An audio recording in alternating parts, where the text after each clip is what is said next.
star running back, was released by the Chiefs this week and is now a free agent. Some reports are saying that the Chiefs are high on the list for his next destination. He was released by the Jets earlier this week. Now may sign with the Chiefs per reports. Bell even started following Patrick Mahomes on Twitter. That's what reporting has come to these days. He started following Pat Mahomes yesterday, fueling even more speculation. The Chiefs are currently 11th in the league in rushing, led by rookie running back Clyde Edwards-Helaire. So, Marcellus, is it a mistake for the Chiefs to sign Le'Veon Bell? Oh, not at all, because you're going to get the best. You're going to get the most out of Le'Veon Bell. It's so easy to make him fall in line. You know how?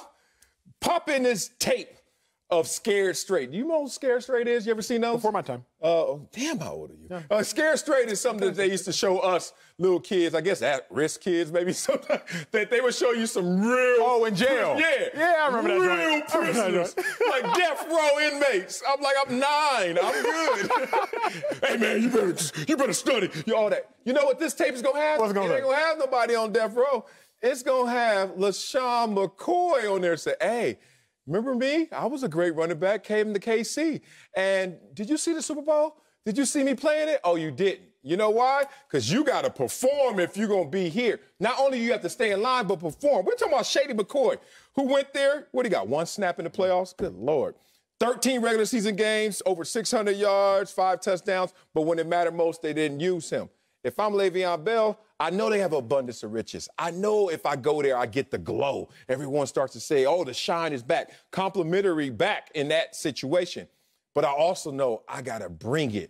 And he has to bring it more than even LaShawn McCoy. So I don't use that as a deterrent. I use that as motivation. If I'm the Chiefs, if you come here, I don't give a damn about your name. I care about your game. Marcellus, you remember, was it maybe 3 or 4 years ago, and there was that viral picture of like a dress, and it was like, was it black or was it blue? Yeah, I remember that. It's weird that you and I can look at the same picture and see it differently. Right. I agree with all your points, but all your points are why I don't think Le'Veon Bell should sign with the Chiefs. Because the Chiefs have a top 10 running back in Clyde Edwards-Helaire. Yeah, he's nice. He's number 10 in the league in rushing, and he's number 5 in the league as far as running backs and receiving. If it's not broke, don't fix it. I've said this before. If there can be addition by subtraction, then there can be subtraction by addition.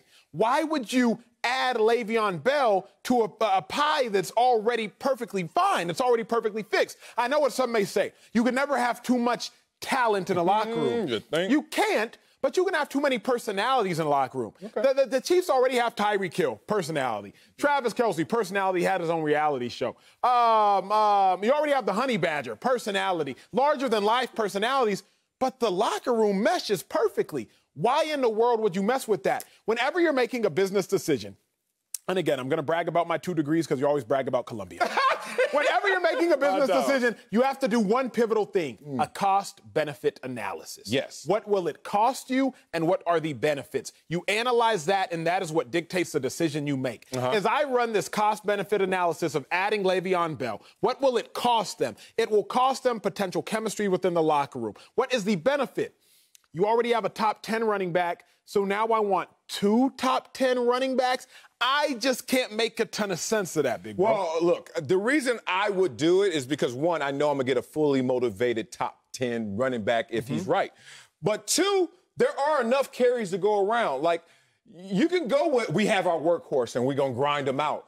But that formula in terms of him being better and peaking when you need him most in the postseason doesn't make sense. It sounds like you might wear him out when it doesn't matter the most. This team is built for a Super Bowl again. Of course. So if we're built for a Super Bowl again, it's almost what we were talking about with LeBron and AD. Like, we know LeBron can mash the gas in the regular season and go hard, but why not ride with someone else that could carry that load?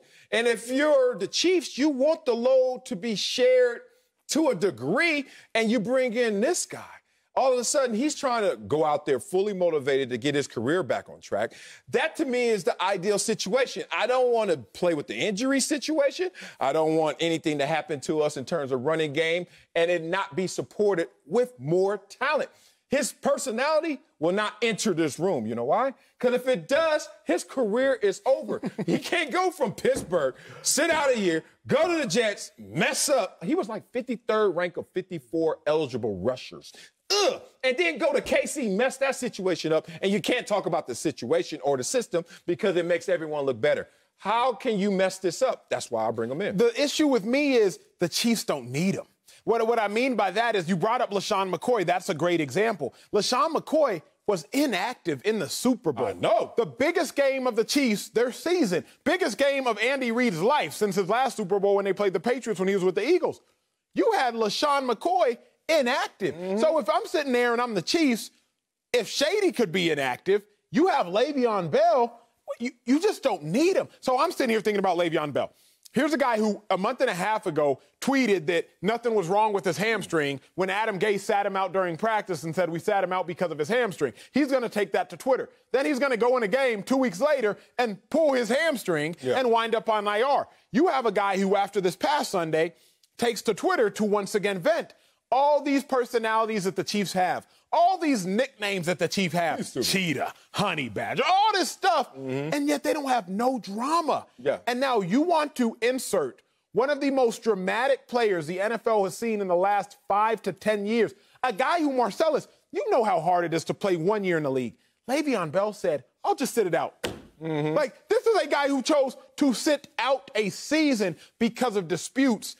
I just don't know if the Chiefs need that because I think they could win the Super Bowl without it. Well, you could, but then you increase the chance of risk in terms of injury, in terms of, hey, you got a great rookie running back, but how long? Do you have man bones yet? Do you have man legs? You're a rookie. How long? You're used to a 12, 14, 15 game season? We ain't even done with the regular season in terms of that conditioning, including the playoffs. Acho, you were in the league. What happens on Tuesdays? It's our day off. But it's and not payday. And payday. I remember that one. Right? But the organization still functions as normal. You ever go up to the facilities on Tuesday? People still in there now. And you know who else is in there? Guys that they're working out. Guys that they're bringing in. And they bring in running backs, even though you got to start running backs. That's true. When I was balling, I was like, what the DEs doing up in here? Y'all don't need nobody else. They're like, yeah, we do. You never know. Here's the thing. If one of those guys that you saw on that random Tuesday was Le'Veon Bell, you're like, what is going on? Why are y'all working him out? We already know. Get him. Sign him. If he's here at the mercy of the Chiefs, he is there to do the right things. But maybe this move makes sense in the Belichick way. You know how you got to sometimes play traffic cop and just make sure the other teams don't get them. On that list is also the Patriots. On that list is also the Bills in terms of them trying to have some balance in their running game as well. You think the Chiefs are sitting there like, we know who our AFC foes are, even though they lost to the Raiders, but they don't count. We're talking about top-tier foes. Are they playing a little traffic cop trying to make sure they don't get them? That's a good point. My last point here is this as I think about it, because you got to analyze all the decisions that the Chiefs could make. You have a rookie in Clyde Edwards-Helaire, running back, who, against your point, he played about 16 games last year because he was at LSU. Oh, good. So like he can make it to the wild card. So, like, he played 16 or 17, but that's beside the point. The real point with Edwards-Helaire is very simple. He's on pace to win Offensive Rookie of the Year, up there with CeeDee Lamb. I mean, Edwards-Helaire, youngest player in NFL history to debut with 130-plus rushing yards. Only the fourth player in the last 30 years to have 130-plus rushing yards in his debut, and the other three won Rookie of the Year. I don't know if you want to stifle the growth of Edwards-Helaire and what he will do for the future of this team. Le'Veon Bell, we know Marcellus is this. If anything, it's a quick fix. It's a stopgap. It's, okay, let's ball with him for a year or two, and then by then he's 30 as a running back anyway. He ain't no good to the NFL. Is it worth sacrificing your 22-year-old first-round pick who's done something, made historically great numbers, for this? Well, yeah, it is. You know why? Because you got to use him for what you want. And in a sense of security. What if Helaire goes down? Then you're like, oh, we need a running back. Where'd Le'Veon Bell go? Oh, he gone. So here's the thing. Helaire is not winning Offensive Rookie of the Year. CeeDee Lamb is not winning Offensive Rookie of the Year. Oh, Joe Burrow? Joe Burrow's not winning Offensive Rookie of the Year. Justin Herbert. One, he plays quarterback, and two, he plays quarterback so pretty. It's a wrap on that. He is 0-4, though. I don't give a damn. He currently 0-4 as a starter. He is not. The team is. I don't know. That dude is looking nice.